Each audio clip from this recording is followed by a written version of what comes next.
Eto na nga si Boy Barat natin mga kalapatids, ayan o. Bali ngayon lang no umuwi si Boy Barat natin, ayan o. Yan siya o. Yan o. Kung mapapansin nyo may sticker pa mga kalapatids, ayan o. Yan na si Boy Barat mga kalapatids, ayan. Yan o. Yun o. Yun. So bali bukas mga kalapatids, kargahan na ulit no.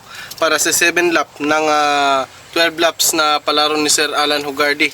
Bali ngayong Biyernes siya dumating mga kalapatids, binitawan nung nakaraang linggo mga kalapatids o Sunday.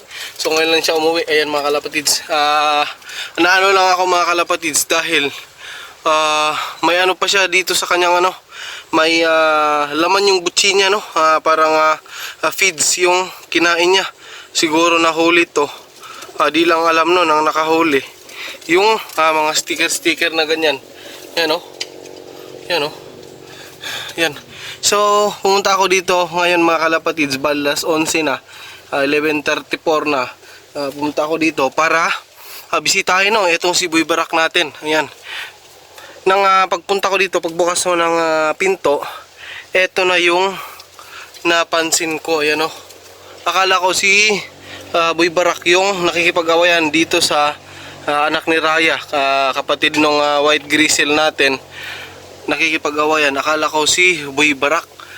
Yun pala, eto pala si Boy Barat natin, ano. So yung katawan niya mga kalapatids, pakita ko sa inyo. Eto yung katawan niya. Pakihawak ng ano, G. Yan. Ito yung katawan niya, oh. Yan yung katawan niya. Ito yung katawan niya.